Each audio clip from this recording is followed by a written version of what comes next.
আপন পুত্র শিশু ইসমাইল আলাইহিস সালামকে যখন কুরবানি করার জন্য ঐতিহাসিক মিনার ময়দানে নিয়ে যখন উপর করে শোয়ালেন, আপন পুত্রের গলা মুবারকে ছুরি চালাইতে গেলেন, আমার আল্লাহ তাআলা কুদরতের জবান দিয়া ডাক দিয়া কয়, জিবরাইল, ও জিবরাইল, তাড়াতাড়ি যাও, আমার বন্ধু ইব্রাহিম পরীক্ষাতে জয়লাভ করেছে, জান্নাত থেকে দুম্বা হাজির করো। সঙ্গে সঙ্গে জিবরাইল আলাইহিস সালাম জান্নাত থেকে বেহেশতি দুম্বা নিয়ে শোয়া দিলেন।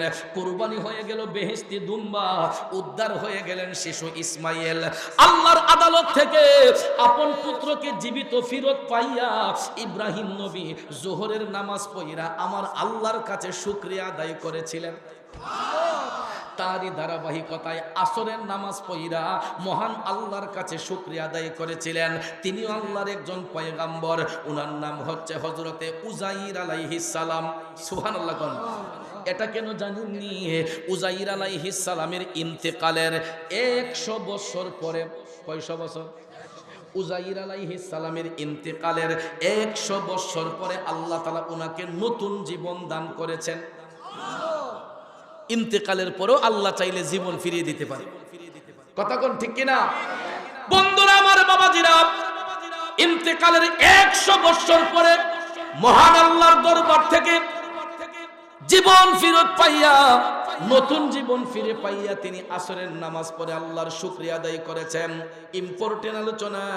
তারই ধারাবাহিকতায় মাগরিবের নামাজ পড়ে আল্লাহর কাছে শুকরিয়া আদায় করেছিলেন, তওবা কবুল হওয়ার শুকরিয়া আদায় করেছিলেন তিনি আল্লাহর পয়গম্বর হযরতে দাউদ আলাইহিস সালাম। জোরে কন্যা সুবহানাল্লাহ। আমার আল্লাহ সঙ্গে সঙ্গে কুদরতের জবান দিয়া রে মুসা নবীর একটা সংবাদ পাঠাইয়া আল্লাহ তাআলা ডাক দিয়া কয়, ও বন্ধু মুসা, মুসা রে, ও বন্ধু মুসা, শোনো, তোমার উম্মত পাথরের চাপাই পইরা 300 বছর আমি মওলার জিকির কইরা আমার দরবারে যেই নেকি অর্জন করেছে। আল্লাহ কয়, মুসা, আমার হাবিব রাহমাতাল লিল আলামিন নবীর একজন উম্মত এক রাত ইবাদত করে যেই নেকি অর্জন করবে, মুসা রে, তোমার উম্মতের পাথরের চাপায় পড়ে থাকা 300 বছরের নেকির চাইতে আমার হাবিব নবী মুস্তাফার একজন উম্মতের এক রাতের নেকি 100 গুণ বেশি। দুই হাত তুলে বলেন আল্লাহু আকবার, আরেকটু জোরে বলেন ইয়া রাসূলুল্লাহ। এই জন্য কবি বলেছেন, আল্লাহকে করিতে খুশি, নবীর প্রেমে হও দাসী, আল কোরআনে ঘোষণা দেই তাই গো মুমিন ভাই, নবী বিনে আপন কেহ নাই। ঠিক কিনা বলেন?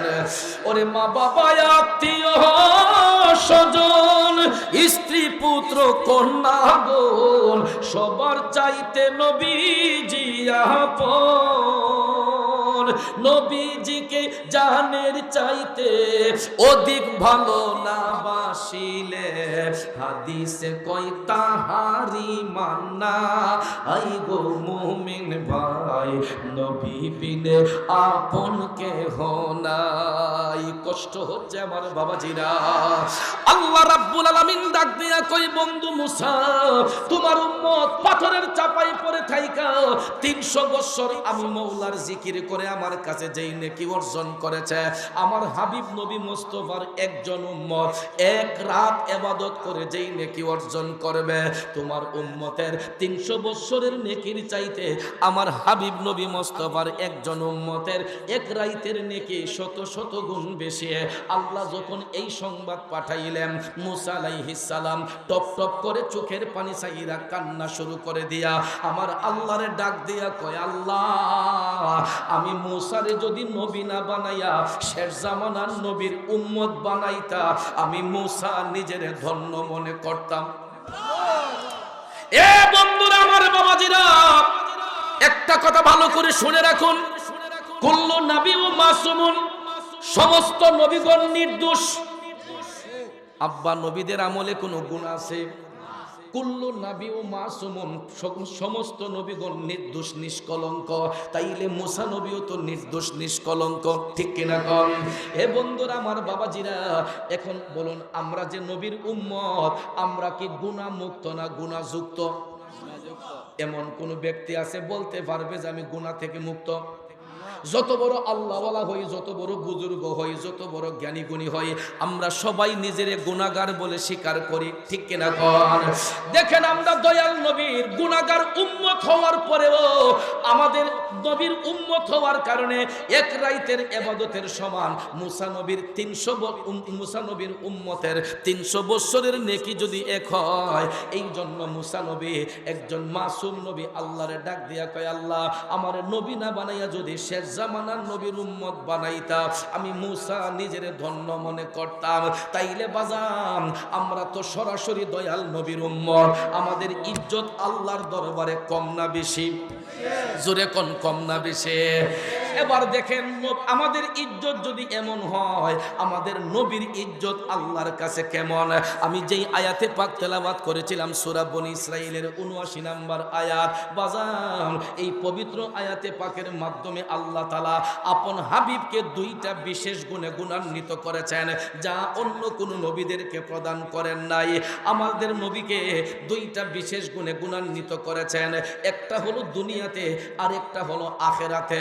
দুনিয়াতে যেটা, এটা হলো তাহাজ্জুদ, আর আখিরাতে যেটা, এটা হলো মাকামে মাহমুদ। এই 2টা বিষয়ের উপর আলোচনা করে আজকের মাহফিল সমাপ্ত করতে চাই। শুনতে রাজি আছেন তো ভাই?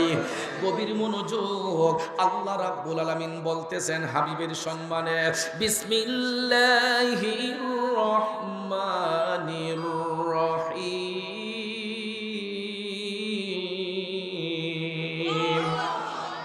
ওয়া মিনাল লাইলি ফাতাহাজ্জাত বিহি নাফিলাতাল লাক। উচ্চস্বরে বলুন আল্লাহু আকবার।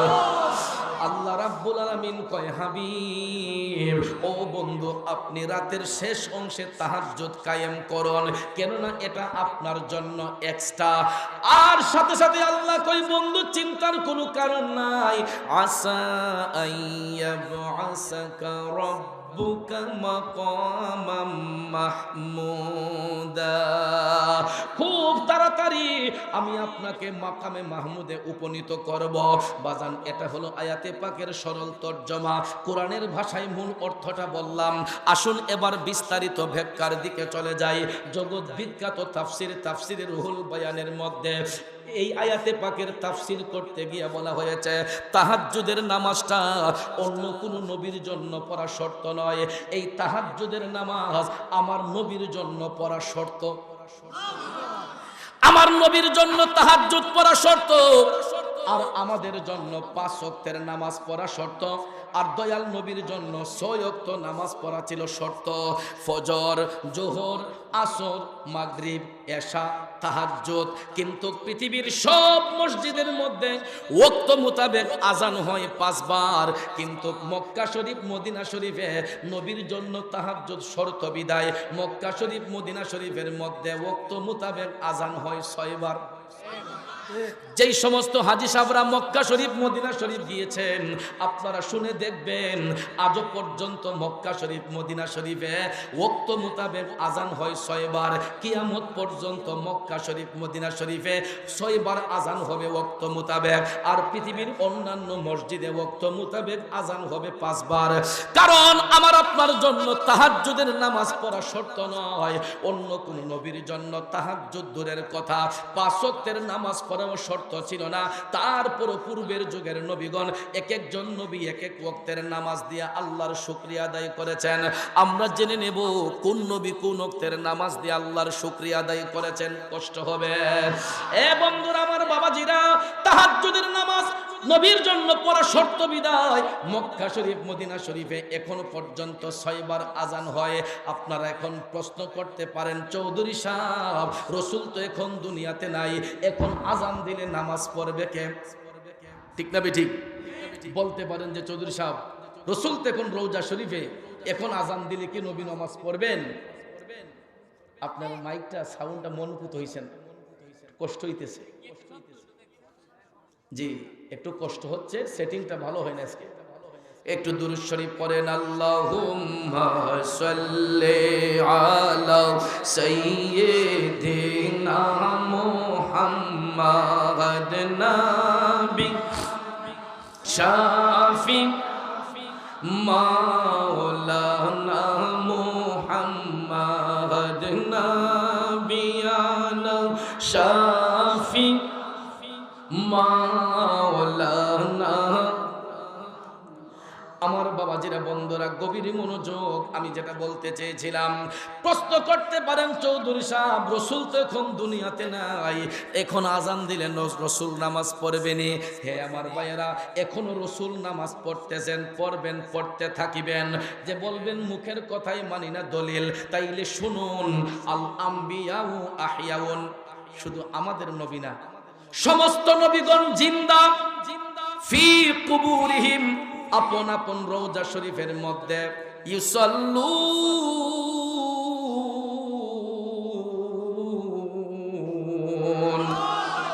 এটা মুজারের সেগা বাজার। নবীগণ, শুধু আমাদের নবীগণ নির্দিষ্ট টাইমে সালাত আদায় করেছেন, করতেছেন, করতে থাকিবেন। কথা কোন ঠিক কিনা? এই জন্য শুধু আমাদের নবীর কথা বলা হয় নাই, আল আম্বিয়াউ আহিয়াউন, সমস্ত নবীগণ জিন্দা ফি কুবুরিহিম, আপন আপন রওজা শরীফের মধ্যে ইউসাল্লুন, তারা নির্দিষ্ট টাইমে সালাত আদায় করতেছেন। শুধু তাই নয়, তারা আল্লাহর পক্ষ থেকে রিজিক প্রাপ্ত। বন্ধুরে, আমার মদিনার কামলিওয়ালা নবী তাহাজ্জুদের নামাজ পড়েছেন, পড়তেছেন, পড়তে থাকিবেন কিয়ামত সংঘটিত হওয়ার আগ পর্যন্ত। এই জন্য মক্কা শরীফ, মদিনা শরীফে 6 বার আজান হবে, আর পৃথিবীর সব মসজিদে ওয়াক্ত মোতাবেক 5 বার আজান হবে। কেননা আমার আপনার জন্য তাহাজ্জুদ পড়া শর্ত নয়, আমাদের জন্য তাহাজ্জুদের নামাজটা হচ্ছে সুন্নত। কথা কোন ঠিক কিনা? এ বন্ধুরা, আমার বাবাজিরা, পূর্বের যুগের নবীগণের জন্য তাহাজ্জুদ কেন 5 ওয়াক্তের নামাজ পড়াও শর্ত স্বরূপ ছিল না। এরপর পূর্বের যুগের নবীগণ তারা 5 ওয়াক্তের নামাজ এক সিরিয়ালে পড়েন নাই, এক একজন নবী এক এক ওয়াক্তের নামাজ দিয়ে আল্লাহর শুকরিয়া আদায় করেছেন। আসুন আমরা জেনে নেই কোন নবী কোন ওয়াক্তের নামাজ দিয়ে আল্লাহর শুকরিয়া আদায় করেছেন। কষ্ট হবে। পড়িয়া মহান আল্লাহর কাছে শুকরিয়া আদায় করেছিলেন গোটা মানব জাতির আদি পিতা হযরতে বাবা আদম সফিউল্লাহ। কারণ কি জানেননি? জান্নাতের মধ্যে আদম আলাইহিস সালাম কখনো তিনি রাত্র দেখেন নাই, জান্নাতের মধ্যে তিনি কখনো রাত্র দেখেন নাই। দুনিয়াতে আসার পরে রাত গিয়া যখন দিনের আলো আসলো, তখন তিনি ফজরের নামাজ পড়ে ভোর হওয়ার শুকরিয়া স্বরূপ আল্লাহর দরবারে প্রার্থনা করেছিলেন। তারই ধারাবাহিকতায় যোহরের নামাজ পড়ে মহান আল্লাহর কাছে শুকরিয়া আদায় করেছিলেন আমাদের মুসলিম মিল্লাতের আদি পিতা হযরতে বাবা ইব্রাহিম আলাইহিস সালাম। এটাও কেন জানেননি বাজান? আপন পুত্র শিশু ইসমাইল আলাইহিস সালামকে যখন কুরবানি করার জন্য ঐতিহাসিক মিনার ময়দানে নিয়ে যখন উপর করে শোয়ালেন, আপন পুত্রের গলা মুবারকে ছুরি চালাইতে গেলেন, আমার আল্লাহ তাআলা কুদরতের জবান দিয়া ডাক দিয়া কয়, জিবরাইল, ও জিবরাইল, তাড়াতাড়ি যাও, আমার বন্ধু ইব্রাহিম পরীক্ষাতে জয়লাভ করেছে, জান্নাত থেকে দুম্বা হাজির করো। সঙ্গে সঙ্গে জিবরাইল আলাইহিস সালাম জান্নাত থেকে বেহেশতি দুম্বা নিয়ে শোয়া দিলেন। কুরবানি হয়ে গেল বেহেশতি দুম্বা, উদ্ধার হয়ে গেলেন শিশু ইসমাইল। আল্লাহর আদালত থেকে আপন পুত্রকে জীবিত ফিরত পাইয়া ইব্রাহিম নবী যোহরের নামাজ পড়িয়া আমার আল্লাহর কাছে শুকরিয়া আদায় করেছিলেন। তারই ধারাবাহিকতায় আসরের নামাজ পড়িয়া মহান আল্লাহর কাছে শুকরিয়া আদায় করেছিলেন। তিনিও আল্লাহর একজন পয়গাম্বর, উনার নাম হচ্ছে হযরতে উজাইর আলাইহিস সালাম। সুবহানাল্লাহ। এটা কেন জানেননি? উজাইর আলাইহিস সালামের ইন্তেকালের 100 বছর পরে, কয়শো বছর? উজাইর আলাইহিস সালামের ইন্তেকালের 100 বছর পরে আল্লাহ তাআলা উনাকে নতুন জীবন দান করেছেন। ইন্তেকালের পরেও আল্লাহ চাইলে জীবন ফিরিয়ে দিতে পারে। কথা কোন ঠিক কিনা? বন্ধুরা, আমার বাবাজিরা, ইন্তেকালের 100 বছর পরে মহান আল্লাহর দরবার থেকে জীবন ফিরত পাইয়া নতুন জীবন ফিরে পাইয়া তিনি আসরের নামাজ পড়ে আল্লাহর শুকরিয়া আদায় করেছেন। ইম্পর্টেন্ট আলোচনা, তারই ধারাবাহিকতায় মাগরিবের নামাজ পড়া আল্লাহর কাছে শুকরিয়া আদায় করেছিলেন, তওবা কবুল হওয়ার শুকরিয়া আদায় করেছিলেন তিনি আল্লাহর পয়গম্বর হযরতে দাউদ আলাইহিস সালাম। জুড়ে কন্যা সুবহানাল্লাহ। এখানে ছোট্ট একটা কথা আছে, আপনারা বলুন মাগরিবের টাইমে ফরজ নামাজ কয় রাকাত? কয় রাকাত? জোহরে কয় রাকাত? আসরে ফরজ কয় রাকাত? এশাতে ফরজ কয় রাকাত? এ বন্ধুরা আমার, বাবাজিরা, জোহরে 4 রাকাত ফরজ, আসরে 4 রাকাত ফরজ, এশাতে 4 রাকাত ফরজ। মাগরিবের টাইমে 4 রাকাত ফরজ নামাজ হইলে কি কোনো অসুবিধা ছিল? তাইলে বাজান, এশাতে 4 রাকাত, আসরে 4 রাকাত, জোহরে 4 রাকাত, মাঝখানে মাগরিবের টাইমে আল্লাহ 3 রাকাত নামাজ ফরজ করলেন কেন? ঠিক না বেঠি? এটা নিয়ে কোনোদিন গবেষণা করছেন? গবেষণা করব কেমনে? আমরা তো ওয়াক্তের নামাজই পড়ি না। নামাজ নিয়ে গবেষণা দূরের কথা, আমরা তো নামাজ পড়তেই চাই না। কষ্ট নিবেন না, দুঃখ নিবেন না, আমি চ্যালেঞ্জ করে বলতে পারি আজকেও এখানে যারা আমরা বসলাম অনেকের হয়তো এশারের নামাজটা কাজা হইছে। রাগ করবেন না, আমি চ্যালেঞ্জ করে বলতে পারবো এই মাহফিলে যেই শ্রোতারা বসছেন অর্ধেকেরও বেশি আজকে মাগরিবের নামাজ কাজা হইছে, আসরের নামাজটা কাজা হইছে, জোহরের নামাজটা কাজা হইছে। ফজরের কথা কি বলবো, বলতে লজ্জা লাগে। পাড়ায় পাড়ায়, মহল্লায় মহল্লায় মসজিদের অভাব নাই, কিন্তু ফজরের টাইমে মসজিদে গেলে দেখা যায় মুরব্বী 2-1 মুসল্লি, এরাই কাশতে কাশতে হিকুনাতে একজন, হিকুনাতে একজন। কথা কোন ঠিক না?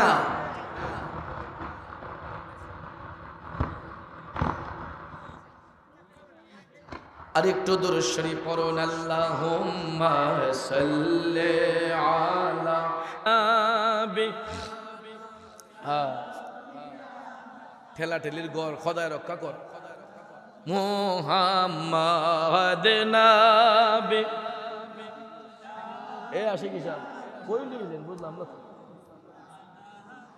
মুহাম্মদ নবিয়ানা মাহফিলে মনে তাবারুক না কোরআন তো হেনো। মুহাম্মদ আল্লাহুম্মা সাল্লি সাইয়্যিদ মুহাম্মদ নবিয়ানা। দেখুন কত হইল। মুহাম্মদ নবী। ভাবছিলাম শরমটা দিতাম না নতুন অবস্থায়, এখন তো না দিয়ে পারতেছি না। মুহাম্মদ নবী মাওলানা মুহাম্মদ আল্লাহ সাল্লি আলা সাইয়্যিদিনা মুহাম্মদ নবী শাফি মাওলানা মুহাম্মদ দিন থাকিতে পরো মনে রে পরকালের ভাবনা খালি হাতে যাবে চলে সঙ্গে কিছুই যাবে না। আল্লাহুম্মা সাল্লি আলা সাইয়্যিদিনা মুহাম্মদ নবী শাফি মাওলানা নবিয়ানা মাওলানা। একটা জবান বন্ধ রাখবেন না, চিৎকার মেরে বলি আল্লাহু আকবার। আলোচনা যেখানে ছিল, ফজরের নামাজ পড়তে প্রায় সময় যখন বিভিন্ন এলাকার মসজিদে প্রবেশ করি, অনেক সময় মাহফিল শেষ কইরা বাসায় যাইতে যাইতে রাস্তায় ফজর আজান হয়। প্রায় সময় মসজিদে ঢুকলে গিয়া দেখি ফজরের টাইমে 2-3 জন মুসল্লি, ইমাম সাহেব, মুয়াজ্জিন সাহেব, আর কেউ নাই।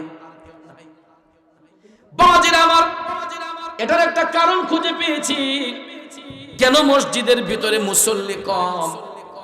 কারণ আমাদের যুব সমাজরা পেটের মধ্যে খাবার না থাকলে একটা অ্যান্ড্রয়েড মোবাইল কিন্তু সবার হাতে আছে। গড়ে যদি খাবার নাও থাকে, এটার ভিতরে খাবার ঠিকই থাকে। কথা কোন ঠিক না ঠিক?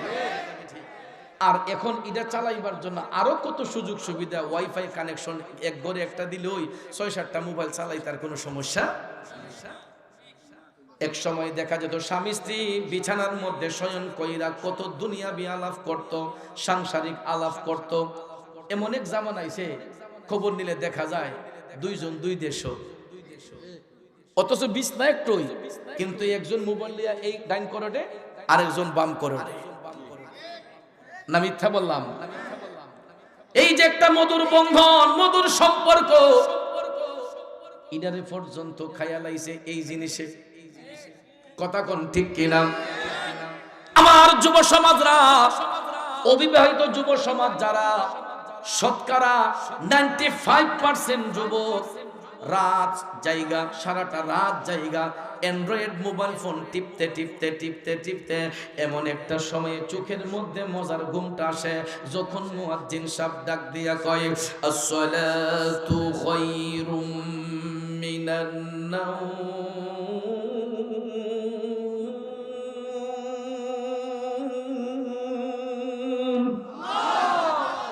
আপনারা বলেন, মুয়াজ্জিন সাহেব কি কারো বাপ দাদার নাম ধরে গালি দিছে? কারো সম্পদ কাইরানার কথা বলছে? এ বাবাজিরা, মুয়াজ্জিন সাহেব মধুর কণ্ঠে ডাক দিয়া কয়, আসসালাতু খায়রুম মিনান নাওম, ঘুম থেকে নামাজ ভালো, ঘুম থেকে নামাজ ভালো। তখন দেখবেন আমাদের যুবকরা কয়, না হুজুর, এই মুহূর্তে আমাদের ঘুমটাই ভালো। তখন দেখবেন কয়, তখন আর কেউ কমন লাগে না, সাজেশন দিতে হয় না, অটোমেটিকলি দেখবেন এমন একটা মজার ঘুম লাগে। তখন বোঝা যায় যেমন দুনিয়ার সবচাইতে আরাম এই সময়টার মধ্যে। কথা কোন ঠিক না ঠিক? বন্ধুরা আমার, বাবাজিরা, ওই মুহূর্তটা রহমতের সময়, ওই মুহূর্তটা রহমতের সময়, যেই সময়ে আমার আল্লাহ বান্দার উপর রাজি হয়, খুশি হয়, বান্দার দিকে রহমতের নজরে চায়, ওই টাইমটার মধ্যে আমাদের চোখে এমন ঘুম আসে। অনেক সময় দেখবেন ফজরের আজান কোন দিকে হয় মুসল্লির খবর নাই। আপনারা বলেন, আমরা যে নামাজটা কাজা কইরা ঘুমাইলাম, ঘুমের পরে আমার আপনার মরণ হতে পারে কি পারে না? আজরাইল আসিয়া প্রাণ করিব হরণ, হাই গো আজরাইল আসিয়া প্রাণ করিব হরণ। ওরে নিজ গুণে সাহেব আল্লাহ করবানি বারণ, আমার উপায় কে তখন আমার আল্লাহ নিরঞ্জন, না জানি কে হালে আমার হইব মরণ। এ আশুতিয়া পাড়ার বাবাজিরা, এই যে নবীর বাগানে বসলাম, এখানে মরণ হতে পারে কি পারে না? বাজানো রাস্তা দিয়ে হাঁটতাছি, মরণ হতে পারে কি পারে না? দোকানপাটে বসে আছি, মালাকুল মউত আজরাইল ফেরেশতা আসতে পারে কি পারে না?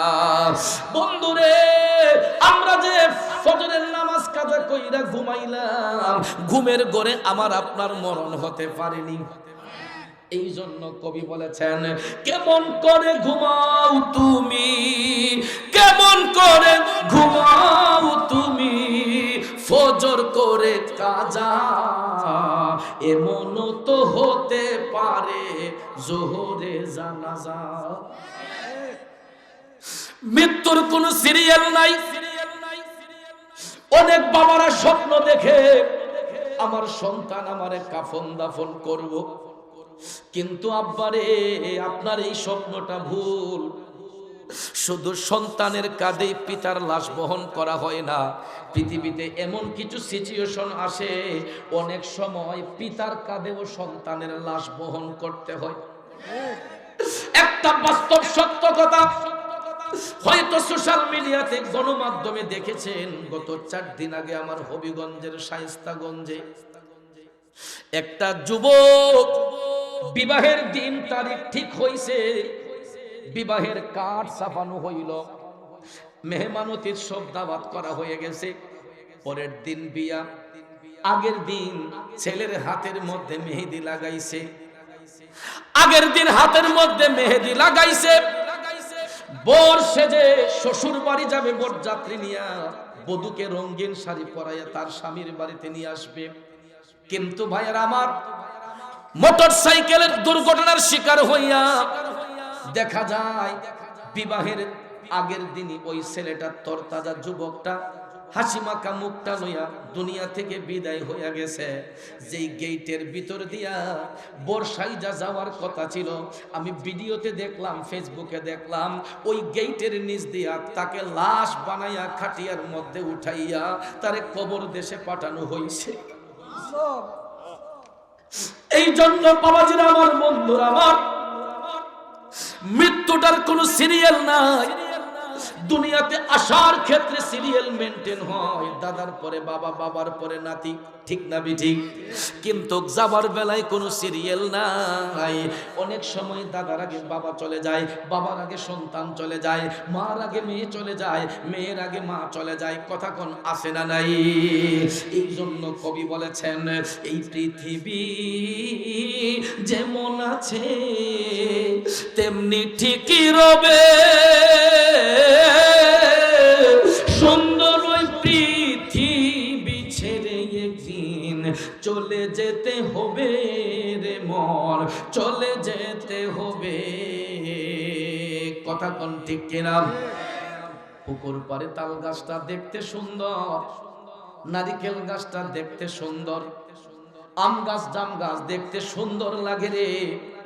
পুকুর পাড়ের গাছের মধ্যে যখন আম পাকছে, জাম পাকছে, সন্তানটা গাছের গোড়ায় যাইয়া কয়, আহারে গাছের মধ্যে আম ধরলো, আমটা তো পাকলো ঠিকই, কিন্তু যেই বাবা নিজের হাতে গাছটা লাগাইলো, আব্বা তো দুনিয়াতে নাই,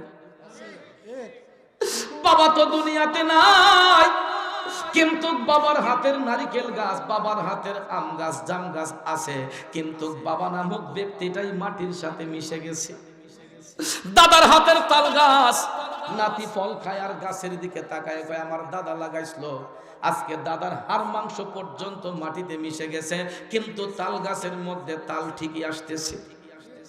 এই জন্য ভাইয়ার আমার, সব কিছুই থাকবে, আমি আপনি থাকবো না, আমি আপনি একদিন দুনিয়া ছেড়ে চলে যাব। এই জন্য বাজান, দুনিয়াটা চিরস্থায়ী নয়, অল্প দিনের জিন্দেগি। কথা কোন ঠিক না বিঠিক? সৃষ্টিকর্তার ইশারাতে যেতে হবে মাটির নিচেতে,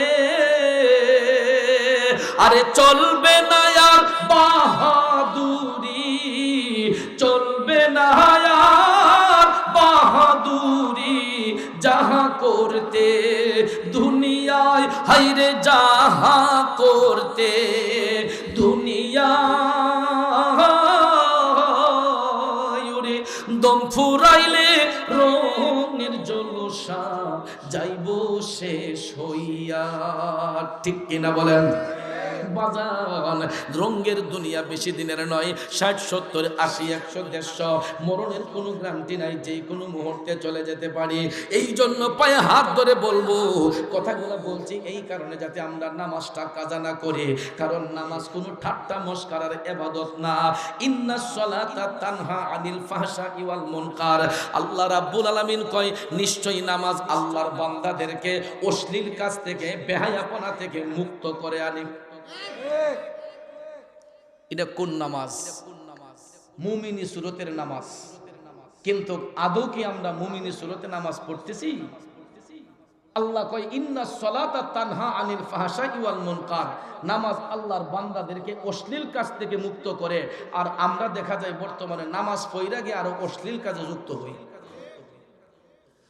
যদি বলেন হুজুর এটা কেমনে, দেখবেন ফজরের নামাজ পড়া কিছু কিছু মুসল্লি আছে গো, গোহাল করে যাইয়া দেশি গাইটা যখন দোহন করছে, যখন দেখছে দুধটা একটু ঘন, সাইডে মন্দা চাইয়া ঠাস করে আদাসের পানি মিশে গেছে। ফজরের নামাজ পড়া দেশি গাই দুহাইছে, দুধটা ঘন হইছে দেখা যায় সাইরে মন্দা সাইয়া কয় কেউ দেখছে না তো চাক আলহামদুলিল্লাহ আদাসের পানি মিশাইয়া বালতিটা লইয়া দেখবেন হাজি রুমাল ডি মাথা দিয়া ওই যে লাল রুমাল ডি কাহার মাথা হাজি রুমাল ডি মাথা দিয়া দেখবেন বালতিটা লইয়া রাস্তাতে যাইতেছে সুবহানাল্লাহ আলহামদুলিল্লাহ। হ্যাঁ আসেনি আসেনি মুখে আল্লাহর জিকির, মুখে আল্লাহর নাম, অন্তরে শয়তানের কাম।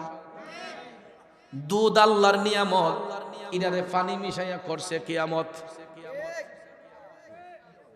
নসিবটা বলো না ও। সবাই একটু জিকির করেন আল্লাহ আল্লাহ আল্লাহ আল্লাহ আল্লাহ আল্লাহ আল্লাহ আল্লাহ। একবার ভাবলে না রে তোর হইব রে মহরণ। মাশাআল্লাহ আল্লাহ আল্লাহ আল্লাহ আল্লাহ আল্লাহ আল্লাহ আল্লাহ আল্লাহ আল্লাহ আল্লাহ আল্লাহ আল্লাহ আল্লাহ আল্লাহ আল্লাহ আল্লাহ লা ইলাহা ইল্লাল্লাহু মুহাম্মাদুর রাসূলুল্লাহ সাল্লাল্লাহু আলাইহি ওয়াসাল্লাম। একটা জবান বন্ধ রাখবেন না, চিৎকার মেরে বলি আল্লাহু আকবার। আর একটু মায়ার সুরে বলি ইয়া রাসূলুল্লাহ। আলোচনা কোথায় ছিল মনে আসেনি? হ্যাঁ, দুধ আল্লাহর নিয়ামত, পানি মিশাইয়া করছে কিয়ামত। হ্যাঁ এ বাজান আমার বন্ধুরা, এটা কোন নামাজি রে? আল্লাহ তাআলা বলছে ইন্নাস সালাতা তানহা আনিল ফাহশাই ওয়াল মুনকার। নামাজ আল্লাহর বান্দাদেরকে অশ্লীল কাজ থেকে, খারাপ কাজ থেকে মুক্ত করে। কিন্তু বদরুল দেখা যায় নামাজ পড়া গিয়া অশ্লীল কাজে যুক্ত হয়ে গেছে। আল্লাহর নিয়ামতের মধ্যে কিয়ামত করছে, আমানতে খিয়ানত করছে। কথা কোন ঠিক কিনা? মাত্র 40 টাকা লাভের জন্য আরেকজনের দিলের মধ্যে আঘাত দিছে। আপনারা বলুন, সারা দিন যদি নামাজ পড়তে পড়তে কপালে দাগ পড়ে যায়, কারো দিলের মধ্যে আঘাত দিয়া নামাজ পড়লে ওই নামাজ দিয়া কি আল্লাহর সন্তুষ্টি হবে? এই জন্য কবি বলেছেন, আরে মন ভাঙ্গে না মসজিদ ভাঙ্গে, ভাঙ্গে আমার আল্লাহর ঘর, ভাঙ্গে আমার আল্লাহর ঘর। মন মন্দিরে আল্লাহর বাড়ি, ব্যথা দিস না তার ভিতর। ঠিক কিনা কর? এই জন্য কবি আরো বলেছেন, নামাজ পড়ো রে গহীনে ডুবিয়া নামাজ পড়ো, পঞ্চ আত্মা মুক্তা দিয়া জ্ঞানী মান সাজাইও রে গহীনে ডুবিয়া নামাজ পড়ো। এবার নামাজ শুধু পড়লেই হবে না, যদি নামাজটা নামাজের মতো না হয়। নামাজ পড়লাম সুদ খাইলাম, নামাজ পড়লাম ঘুষ খাইলাম, নামাজ পড়লাম বিবিচারি করলাম, নামাজ পড়লাম মার মনে আঘাত দিলাম, নামাজ পড়লাম আরেকজনের ক্ষেতের লাইল কাটটা নিজের ক্ষেতে ঢুকাইলাম, নামাজ পড়লাম দুধের মধ্যে পানি মিশাইলাম, নামাজ পড়লাম তরকারিতে বিষ মিশাইলাম, নামাজ পড়লাম চিটারি বাটপারি করলাম। আপনারা বলুন, ওই নামাজ দিয়া কি আল্লাহর সন্তুষ্টি হবে? কারণ বাজার নামাজ ঠাট্টা মস্কারার ইবাদত নয়, আহকামে শরীয়তের উৎকৃষ্ট ইবাদত হইল নামাজ। আপনারা বলুন, নামাজে দাঁড়াইলে দেখা হয় কার সাথে? আদৌ পর্যন্ত কি আল্লাহর সাথে দেখা করতে পারছি? কেমনে করব? আমরা নামাজ পড়ি, সিজদা করব আল্লাহরে, মন চলে যায় শাসটলে। সিজদা করব আল্লাহরে, মন চলে যায় টেলিভিশনে। সিজদা করব আল্লাহরে, মন চলে যায় জমিনে। আসেনি মিয়া? এরপরে দেখবেন নামাজে দাঁড়াইয়া কেরাত যদি একটু নুর ইসলামে লম্বা পড়ে, নামাজ শেষে মুসল্লি কে হুজুর খুদ্দুর পাঠ্যি করে ফোরন জানা। হ্যাঁ, অনেক সময় দেখবেন বিচার বৈঠকে যখন সর্দাররা বয়, ওর নামাজ না পড়লে তো আবার শরম। ঠিক না ঠিক? নামাজটা হয়ে গিয়া কয়েকজন দেখবেন সিফা দেখে আবার টানতাছে, আর কয়েকজন যারা মোটামুটি সাব্যস্তের মানুষ নামাজটা পড়ে গিয়া আবার গিয়া টিপ দেয়া হুজুর হুজুর আমরা একটা বৈঠকে বইছি, আজকে কইলাম একটু শর্ট করে ফিরেন। হ্যাঁ কই কিনা? সব কিছু নিয়ে ঢং ঢাং চলে না। মুসলমানের ইমানটা রক্ষা করা বড় কঠিন ব্যাপার রে বাজার। কচু পাতায় পানি রাখলে একটু কাঠ হলে যেরকম পড়ে যায়, মুসলমানের ইমানটার তদ্রূপ। একটু যদি নড়চড় হয় অনেক সময় ঢঙ্গের মধ্যে ইমান চলে যায়, ঢঙ্গের মধ্যে অনেক সময় ইমান চলে যায়। এই জন্য আমার রাসূল ১৫০০ বছর আগেই বলেছেন, এমন একটা জামান আসবে আমার উম্মতের কাছে ইমান রক্ষা করাটা এত কঠিন হবে, হাতের মধ্যে জ্বলন্ত আংরা রাখা যতটুকু কষ্ট হবে, আমার উম্মতের ইমান ধরে রাখাটা এর চাইতে বেশি কষ্ট হবে। ঠিক কিনা কোন বাবাজিরা, আমার বন্ধুরা, আমার নামাজ কোন ঠাট্টা মস্করার ইবাদত নয়। নামাজে দাঁড়াইলে দেখা হয় আমার আল্লাহর সাথে, আর নামাজে দাঁড়াইলে কথা হয় আমার আল্লাহর সাথে, দেখা হয় আল্লাহর সাথে। বললেন হুজুর কেমনে? কারণ নামাজে দাঁড়াইয়া ইমাম সাহেব হুজুর যতক্ষণ কেরাত তেলাওয়াত করবেন, কেরাত পাঠ করবেন, ইমামের কেরাতই হলো মুক্তাদির কেরাত। তখন সবার পক্ষ থেকে কেরাত পাঠ করা হয়, আর আল্লাহর কোরআনের যতটা আয়াতে কারিমা তেলাওয়াত করা হয়, বুঝতে হবে বান্দার সাথে মওলার কথাবার্তা হইতেছে। কারণ কোরআন বাণী কার? কোরআন কার বাণী? কোরআনের অর্থ বুঝা যদি আমরা পড়তাম, তাইলে এর চাইতে মজা পৃথিবীতে আর কোনো কিতাবে নাই। আমরা বিভিন্ন রাইটারের বই যখন পড়ি, উপন্যাস যখন পড়ি, দেখবেন অনেকে কয় সর্বনাশ, যে কাহিনীটা লিখছে ও এত মজা। মানব রচিত একটা উপন্যাস পড়া যদি আমাদের কাছে এত আত্মতৃপ্তি হয়, আর আল্লাহর ঐশী বাণী মহাগ্রন্থ আল কোরআন, এই কোরআন যদি কেউ অর্থ বুঝে পড়তে পারে, এর চাইতে মজা পৃথিবীর বুকে আর কোনো কিতাবে নাই। কথা কোন ঠিক না বেঠে? এই জন্য কবি বলেছেন, জালিকে চোপাক কোরআনে মানে যেন আমার মনে, মানে যেন সবার মনে। আল্লাহ ও দয়াল আল্লাহ, জালিকে চোপাক কোরআনে মানে যেন আমার মনে, মানে যেন সবার মনে। দয়াল নবীর গুণগানে, দয়াল নবীর গুণগানে হয়ে যাই মশগুল। আল্লাহ করো হে কবুল, আল্লাহ করো হে কবুল। খারাপ লাগতেছে আমার বাবাজিরা, আসল মূল কথাই চলে যায়। নামাজে দাঁড়াইলে দিদার হয় আমার আল্লাহর সাথে। আর মুমিন ব্যক্তি যারা হয়, আল্লাহওয়ালা ব্যক্তি যারা হয়, এরাই নামাজের মাধ্যমে দাঁড়াইয়া আমার মওলার সাথে দিদার করে, কথা বলে। যেমন দাউদ আলাইহিস সালাম, আমি বলেছিলাম কেন মাগরিবের টাইমে আল্লাহ 3 রাকাত নামাজে ফরজ করলেন। মূল আলোচনা কিন্তু এখানে ছিল। বাবা আমার বন্ধুরা, আমার দাউদ আলাইহিস সালাম মাগরিবের টাইমে 4 রাকাত নামাজের নিয়ত করেই তিনি দাঁড়িয়েছিলেন। শাফিয়ানা মাওলানা, আমার বাবাজিরা বন্ধুরা একটু মনোযোগ দেন, আমার কষ্ট হলো আমি কথাগুলো বলে যাই। বাজান আমার বন্ধুরা, আমার দাউদ আলাইহিস সালাম তিনি মাগরিবের টাইমে 4 রাকাতের নিয়ত করেই দাঁড়িয়েছিলেন। মাগরিবের টাইমে দাউদ নবী 4 রাকাতের নিয়ত করেই দাঁড়িয়েছিলেন, কিন্তু তিনি নামাজে দাঁড়াইয়া যখন আমার মওলার প্রেমে যখন ফানা হইয়া তাওবার আয়াত যখন তেলাওয়াত করতেছেন, 1 রাকাত নামাজ পড়লেন, 2 রাকাত নামাজ পড়লেন, 3 রাকাত নামাজ পড়া যখন উঠবেন, এমন সময় আল্লাহ তাআলা কুদরতের জবান দিয়া ডাক দিয়া কয়, দাউদ তোমার তওবা কবুল করে নিলাম। এ দাউদ তোমার তওবা কবুল হয়ে গেছে, এবার তুমি সালামটা ফিরাইয়া নাও। তিনি 3 রাকাত নামাজ পড়ার পরে, যদিও 4 রাকাতের নিয়ত করেছিলেন, 3 রাকাত নামাজ পড়ার পরে আল্লাহ তাআলার পক্ষ থেকে আওয়াজ আসলো, কুদরতের আওয়াজ আসলো, দাউদ তুমি তাড়াতাড়ি সালামটা ফিরিয়ে নাও, তোমার তওবা কবুল হয়ে গেছে। বন্ধুরা আমার বাবাজিরা, আল্লাহর হুকুম আসার সঙ্গে সঙ্গে দাউদ নবী 3 রাকাতের সময় আর দাঁড়ান নাই। আল্লাহর হুকুম আসার সঙ্গে সঙ্গে তিনি নামাজের মধ্যে আবার বসে গেলেন। তখন বন্ধুরা আমার বাবাজিরা আমার, কারণ তিনি তো দুনিয়ার কোনো চিন্তা চেতনাই নাই, কারণ নামাজের মধ্যে দাঁড়াইলে তো বান্দার সম্পর্ক হয় আমার মওলা পাকের সাথে, ঠিক না বিজে? বান্দার সম্পর্ক হয় মওলা পাকের সাথে, কিন্তু আমার আপনার বেলায় নামাজে দাঁড়াইলে সম্পর্ক হয় মোবাইলের সাথে। দেখেন নামাজ হারাইলে মোবাইলটা ফিরিং ফিরিং করে, এরপরে নামাজ ভাঙ্গা দেখা যায় মোবাইল দিয়ে আবার কেটা ফোন দিছে, টিপ দিয়ে বন্ধ করে আবার সাইনাস একটি আছে না, এটি বাপরে সারাটা মসজিদ দাঁড়ায় দেয়, টিপ দিয়া বন্ধ কইরা এটা ছাড়লেও ওপেন করলো শব্দ হয়, বন্ধ করলো শব্দ হয়, ঠিক না ঠিক? তো নামাজের মনোযোগ ইহানে নষ্ট হয়ে যাবে, কথা কোন ঠিক না ঠিক? এরপরে ভাইয়ার আমার, বন্ধুরা আমার, শুধু তাই নয়, নামাজও খারিয়া দেহের সামনের বেটা কয়রা পড়ছে, হিসাব করে কেডা কিতা করতেছে না করতেছে, কেডা আইতে যাইতেছে এটাও দেখতেছে।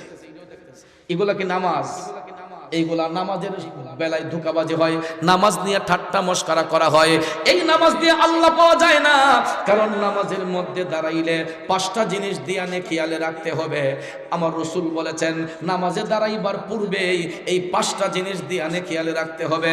যে সর্বপ্রথম নামাজের মুসল্লায় যে আমরা দাঁড়াই, এটা মনে করতে হবে যে আমি দাঁড়িয়ে আছি ফুল সিরাতের ফুলে। এটা কি একটুখানি কথা? ফুল সিরাতের ফুল দুনিয়ার কোন নদীর উপর, সমুদ্রের উপর বসানো হয় না। ফুল সিরাতের ফুল বসানো হয় জাহান্নামের জ্বলন্ত আগুনের উপর। আর ওই পুলের দৈর্ঘ্যটা হচ্ছে পাও দিয়ে হাইটটা গেলে 30,000 বছরের রাস্তা। খুব কম না? পাও দিয়ে হাইটটা গেলে 30,000 বছরের রাস্তা ফুল সিরাতের ফুল। এটার লম্বাটা, দৈর্ঘ্যটা। আর প্রস্থটা হইল চুল হইতে চিকন, হীরা হইতে ধার। বাজান এটা শুনলেও তুমি এটা নাই, এর গোড়া মুসলাম, ঠিক না বেটি? এই ফুল কেমনে পার হুম রে? চুল হইতে চিকন করছ, হীরা হইতে ধার। আরে ফুল সিরাটা কেমনে হব পার, মওলা আমি গুনাহগার। বেহিসাবে দিন গেল আমার, বেহিসাবে দিন গেল আমার, পাক পড়ুয়ার বেহিসাবে দিন গেল আমার। ও বাজান, রাসূল বলেছেন নামাজে দাঁড়াইবার পূর্বে প্রথম খেয়ালটাই হবে যে আমি দাঁড়িয়ে আছি ফুল সিরাতের পুলের উপর। তারপরে মনে করবা তোমার পিছনে আছে মৃত্যুর ফেরেশতা আজরাইল, সামনে আছে আল্লাহর কাবা ঘর, ডাইনে আছে জান্নাত, বামে আছে জাহান্নাম। এই 5টা জিনিস দিয়া খেয়ালে রাইখা যদি কোনো মুসল্লি নামাজে দাঁড়ায়, শয়তান ওই ব্যক্তিরে নামাজে ধোঁকা দিতে পারে। এই খেয়ালটা থাকলে নামাজে দাঁড়াইলে আর কোনো মুসল্লিকে শয়তান ধোঁকা দিতে পারে না। আর ওই মুমিনী সুরতে নামাজে দাঁড়াইয়া বান্দা যখন মওলার দিনে যখন মশগুল হয়, তখন ভাইয়ার আমার দুনিয়ার কোনো চিন্তা চেতনা থাকে না। যেমনটা হযরত আলীর বেলায় হয়েছিল। বদরের যুদ্ধে যখন পা দিয়া তীর ঢুকছিল, ওনার সহপাঠীরা তীর খুলতে চাইল, মওলা আলী বললেন না, তোমরা এখন আমার পায়ের তীর খুলবা না। আমি যখন নামাজে দাঁড়াইয়া মওলার দিদারে যখন যাব, তো মওলার সঙ্গে যখন সাক্ষাৎ করতে যাব, তখন তোমরা আমার পায়ের তীর খুইলো। তারা নামাজ কে মজা দিয়ে পড়তেন। মওলা আলী যখন নামাজে দাঁড়াইছেন, ঠিক সেই সময় দেখা যায় ওনার পায়ের তীরটা খোলা হইল। তিনি উফ শব্দটা পর্যন্ত বলেন নাই। কেমন নামাজ পড়ছিলেন সাহাবায়ে কেরাম। ভাইয়ের আমার, বন্ধুরা আমার, দাউদ আলাইহিস সালাম তিনি যখন মাওলার প্রেমে বিভোর 3 রাকাত নামাজ পড়ার পরেই, যদিও তিনি 4 রাকাতের নিয়তে দাঁড়িয়েছিলেন, 3 রাকাত পড়ার পরে আল্লাহ কয় দাউদ তুমি সালাম ফিরাও, তোমার তওবা আমি কবুল করে নিলাম। এটার হাকিকত হলো যে মাগরিবের টাইমটা হলো আখেরি ওয়াক্ত। এই সময়টা শর্ট টাইম। দিন চলে যায়, রাত শুরু হয়, দিন চলে যায়, রাত শুরু হয়। এই জন্য ভাইয়ের আমার, এই মাগরিবের সময়টা কিন্তু খুব অল্প সময়, কথা কোন ঠিক না? মাগরিবের সময়টা খুব অল্প সময় থাকে। এই জন্য আল্লাহ রাব্বুল আলামিন দাউদ নবীকে আদেশ করলেন যে তুমি সালাম ফিরে নাও। এই দাউদ নবীর সম্মানে কিয়ামত পর্যন্ত আমার আল্লাহ রাব্বুল আলামিন নবীজির উম্মতের জন্য, উম্মতে মুহাম্মদের জন্য মাগরিবের টাইমে 3 রাকাত নামাজই ফরজ কবুল করেছেন, যা কিয়ামত পর্যন্ত উম্মতে মুহাম্মদি 3 রাকাতই আদায় করবে। চাইলে কি আর 1 রাকাত বাড়ানো যাইব, কমানো যাইব? আল্লাহর হুকুম যেটা, সেটাই আমাদেরকে মানতে হবে, কথা কোন ঠিক কিনা? তারপরে ভাইয়ার আমার, এশারের নামাজ পইরা গোটা জাহানের পক্ষ হতে এশারের নামাজ পইরা এই জগৎ নবীর কারণে আলোকিত হয়েছে। এই জন্য গোটা জাহানের পক্ষ হতে এশারের নামাজ পইরা আমার দয়াল নবীজি মহান আল্লাহর কাছে শুকরিয়া আদায় করেছেন। এই হলো নবীদের 5 ওয়াক্ত নামাজ পড়ার বিবরণ। ভাইয়ের আমার, কিন্তু পূর্বের যুগের নবীর উম্মতদের জন্য 5 ওয়াক্ত নামাজ পড়া শর্ত নয়, একমাত্র উম্মতে মুহাম্মদের জন্য 5 ওয়াক্ত নামাজ পড়া ফরজ। আমার রাসূল যখন মেরাজ শরীফে গিয়েছিলেন, তখন মওলা পাক উম্মতের গুনার বোঝা হালকা করার জন্য এই 5 ওয়াক্তের নামাজ ফরজ হিসেবে কবুল করেছেন। রমজান শরীফের রোজাকে আল্লাহ তাআলা ফরজ করেছেন, কথা কোন ঠিক কিনা? এই জন্য ভাইয়ার আমার, বন্ধুরা আমার, মাহে রমজান আমাদের অতি নিকটে, মাহে রমজান আমাদের অতি নিকটে। আমরা যেন রমজান শরীফের রোজাগুলা সঠিকভাবে রাখি। রাখতে গিয়ে কেউ গাফলতি করবেন না। অনেকে কেউ হুজুর আমি তো হেদ ফাতর কাম করি, আমরা রোজা রাখতাম পারি না, হুজুর মাটি কাটি পারি না। বন্ধুরা আমার, ভাইয়ার আমার, আমরা একটুখানি কষ্ট সহ্য করতে পারি না। সাহাবায়ে কেরাম রোজা পালন করা অবস্থায় এর চাইতে আরো কঠিন কষ্ট অনুভব করছে, কিন্তু তারা কখনো রোজা কাজা করেন নাই। আমরা ইনসুলিনের দোহাই দিয়া, ডায়াবেটিসের দোহাই দিয়া রোজা ভাঙ্গালাই নিজেকে সেভ করবার জন্য, বাঁচবার লাগা। আপনি এত চেষ্টা করতেছেন বাঁচার জন্য, যিনি আপনাকে বাঁচাইবে ওই ওনার ভয়টা তো অন্তরে নেই। যে আল্লাহ আমাদেরকে বাঁচানোর কথা, সেই আল্লাহর ভয় যদি অন্তরে থাকতো, ডায়াবেটিস এমনিতেই ভালো হয়েছে, গ্যাস্ট্রিক আলসার এমনিতেই ভালো হয়ে যায়। কিন্তু আসলে আমরা রোগ রে ডরাই, যিনি রোগ দিয়েছেন তারে ডরাই না, রোগ দেবেন না যিনি, ওনারা ডরাই না। এই জন্য আপনাদেরকে পায়ে ধরে বলবো, ইত্তাকুল্লাহ, আল্লাহকে ভয় করুন, 5টা ওয়াক্ত নামাজ পড়বেন। রমজান শরীফের পবিত্রতা রক্ষার্থে আপনারা এই রমজান শরীফের রোজাগুলো রাখবেন। রোজা একটাও কাজা করবেন না। অসুস্থ শরীর নিয়ে হলো চেষ্টা করবেন রোজা রাখার জন্য, যাতে করে আমরা সবাই মিলে রোজা রাখতে পারি। রোজা রাখলে পরে কি হয় জানেন? ধনী গরিবের মধ্যে যে একটা বৈষম্য, এটা দূর হয়। ধনী গরিবের মধ্যে যে একটা বৈষম্য, এটা দূর হয় রোজার মাধ্যমে। কথা কোন ঠিক না বেঠিক? এই জন্য ভাইয়ার আমার, বন্ধুরা আমার, একটা স্টেপের আলোচনা করতে এত সময় লাগছে। যদি মাকামে মাহমুদের আলোচনায় যাই, আরো কমপক্ষে 1 ঘন্টা সময় দরকার। তো এই সময় আমি এই সাউন্ড দিয়ে আপনাদের কাছে দিতে পারবো না। শুধু এতটুকু বলছি, শুনুন, হাসরের ময়দানে যেদিন কায়েম হবে, আল্লাহ তো হাকিম, আমার রসুল হবেন সুপারিশকারী, আর রসুলকে সুপারিশ করার জন্য আল্লাহ তাআলা এই মাকামে মাহমুদে উপনীত করবেন। মাকামে মাহমুদে রসুল যখন বসবেন, তখন গোটা সৃষ্টি জগৎ আমার নবীর দিকে তাকাইয়া থাকবে। সবাই গিয়ে বলবে, ওই দিন জাতি ধর্ম নির্বিশেষে জান্নাতি জাহান্নামী সবাই আমার নবীর দিকে তাকায় থাকবে। জাহান্নামীরও সেই দিন বলবে, ইয়া রাসূলুল্লাহ, আমাদের জন্য সুপারিশ করেন, আমাদের জন্য সুপারিশ করেন। তখন একদল ফেরেশতা আল্লাহ পাঠাইবে, এই ফেরেশতারা এদেরকে ঠেঙ্গাইয়া কবে, তোরা ফিসে যা। তখন মুমিনদেরকে সামনে আনা হবে। সুবহানাল্লাহ কোন? মুমিনদেরকে সামনে আনার পরে আমার রসুল শুধু ইশারা করবেন, ইশারার সঙ্গে সঙ্গে মুমিন ব্যক্তিরা জান্নাতে চলে যাবে।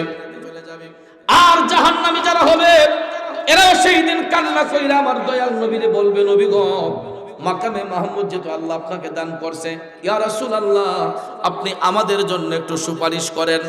তখন আমার নবীজি আমার মৌলা পাকরে ডাক দিয়া কইবা, আল্লাহ, এরা তো জাহান্নামী হইল, আল্লাহ এরা তো জান্নাতের স্বাদ গ্রহণ করতে চায়, আল্লাহ তুমি তাদেরকে একটু জান্নাতের স্বাদ গ্রহণ করাও।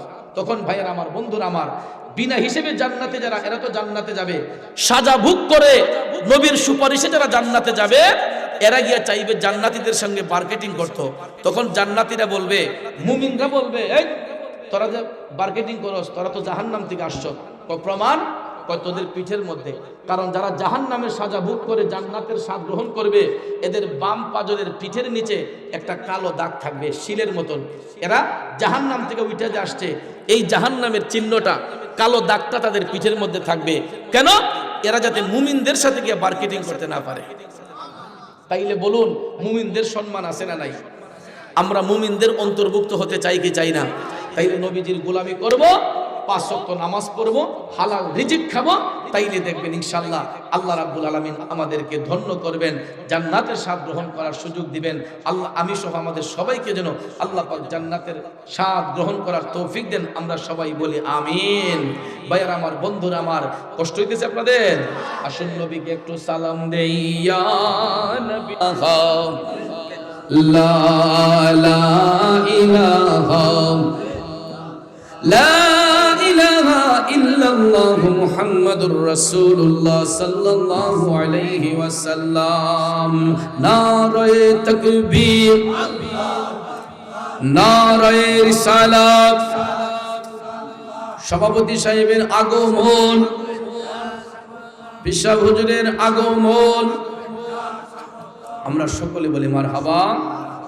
আমাদের ঐতিহ্যবাহী মহিষার কান্দি দরবার শরীফের গদিনিসিন পীর সাহেব আলহাজ হযরত মাওলানা আমির উদ্দিন পীর সাহেব হুজুর আমাদের মধ্যে তশরিফ এনেছেন। ইনশাআল্লাহ হুজুর আপনাদেরকে নিয়ে নসিহতপূর্ণ বয়ানের মাধ্যমে মুনাজাত দিবেন। তার আগে আপনারা বলুন, এই মাহফিল হওয়াতে আমরা খুশি না বেজার? আমরা যতটুক না খুশি, আজকে এই এলাকার কবরবাসীর রুহু আরো বেশি খুশি। আর এই মাহফিল হওয়াতে আমরা যতটুক খুশি, এর চাইতে বেশি খুশি আজকে কবরবাসীর রুহু। কারণ ওনারা অপেক্ষা করতেছে কখন তার সন্তানরা আওয়াজ করে বলবে ওয়াকুর রাব্বির হামহুমা কামা রব্বায়ানি সগীরা। এই শব্দটা শোনার অপেক্ষায় কবরবাসীর রুহু অপেক্ষা করতেছে। এই জন্য আজকে ওই সন্তানগুলা ভাগ্যবান যারা এই মুহূর্তে ছামিয়ানার ভিতরে বসা, আর ওই সন্তানগুলা আজকে বড় দুর্ভাগা। এত সুন্দর মাহফিল হওয়ার পরেও যারা কবরবাসীর আত্মার মাগফিরাত কামনায় এই নবীর বাগানে আসে নাই, এদের নসিব বড় খারাপ। আজকে তাদের রুহু, কবরবাসীর রুহুগুলা ওই সন্তানদের উপর নারাজ। এরা আল্লাহর কাছে রুহুগুলা লজ্জিত হয় যে নেক সন্তান যদি রাখতো সবাই নবীর বাগানে বসতো, কিন্তু আজকে নেক সন্তান রেখে না যাওয়ার কারণে ওই রুহুগুলা আমার আল্লাহর কাছে লজ্জিত হয়। কিন্তু এই মুহূর্তে আমাদের নসিব অনেক ভালো, যারা বাবা হারাইয়া মা হারাইয়া এই জান্নাতের বাগানে বসছেন। আমি জানি না এখানে আমার মতো বাবা হারাই এতিম কারা কারা আছেন, একটু দেখি তো কার কার বাবা নাই দুনিয়াতে, হাত তুলেন। বাবা নাই কার কার? অনেক মানুষ আমার মতো বাবা হারাই এতিম, হাতটা নামান। আমি জানি না কত বছর যাবত আপনারা বাবা হারাইলেন। আমি 26 বছর যাবত বাবা হারা সন্তান। 26 বছর ধরে এই জবান দিয়া বাবা ডাকতে পারি না। আমার ভিতরে একটা কষ্ট, মরণের আগের দিন পর্যন্ত আমার ভিতরে এই কষ্টটা থাকবে। কারণ আমি যেই বয়সে বাবা হারাইলাম, আমি আমার বাবার নাম জানাজার নামাজটা পড়াইতে পারি নাই। এই যোগ্যতা তখন আমার হই নাই। কিন্তু বর্তমানে আমার কত মুরিদ মারা গেলে আমি না যাওয়া পর্যন্ত তারে দাফন করবে না। আগামীকালকেও আমার একটা বন্ধুর জানাজা পড়ব সকাল 9টায়। দুনিয়ায় থাকা অবস্থায় ওসিয়ত করেছে, দোস্ত যদি এদিক সেদিক হয় আমার জানাজাত কিন্তু শরীক হইবেন। ব্রাহ্মণবাড়িয়া নবীনগর উপজেলার কাইতলা 7 নং ওয়ার্ডের বারবার নির্বাচিত মেম্বার আমার বন্ধু শফিকুল ইসলাম সাহেব আজকে দিনের বেলায়, গত দিনে 11টার সময় রাজধানী ঢাকায় হসপিটালে চিকিৎসাধীন অবস্থায় ইন্তেকাল করেছেন। ইন্না লিল্লাহি ওয়া ইন্না ইলাইহি রাজিউন। আগামীকাল সকাল তার 9টার সময় জানাজা হবে। আমারে বলছিল, দোস্ত যেখানেই থাকেন মৃত্যুর সংবাদ পাইলে জানাজায় শরীক হবে। এই জন্য আজকে সারাটা দিন ধরে মনটা আমার এমনও ভালো না, কারণ এত অল্প বয়সে দুস্থটা চলে যাবে কল্পনাই করতে পারি নাই। আপনাদের কাছে দোয়া চাই। আমার বন্ধু জনাব মরহুম শফিক মেম্বার সাহেবের জন্য দোয়া করবেন। খুব ভালো একটা মানুষ ছিল। প্রতি বছর আমার তাহির হিসাবে দিয়া বিশাল বড় মাহফিল তার বাড়ির মধ্যে নিজের এককভাবে উদ্যোগ নিয়ে সুন্নিয়তের জন্য নিবেদিত প্রাণ ছিল। সুন্নিয়তের বাগান সাজাইবার জন্য মানে নিজের জীবনটা দিয়ে হলো মাহফিল ছাড়ে নাই। অনেক ঝড় তুফান গেছে তার উপর দিয়ে, কিন্তু তার বাড়ির মাহফিল প্রতি বছর 6 ডিসেম্বর এই মাহফিলটা আমরা করতাম। তাহির হিসাব আমি আরো অনেক সুন্নি উলামায়ে কেরাম এই মাহফিলটা সে করতো সবসময়। আমি আল্লাহর কাছে দোয়া করি এই মাহফিলের উসিলায় যেন আল্লাহ তার কবরের আযাবটা মাফ করে। সবাই আমিন কর।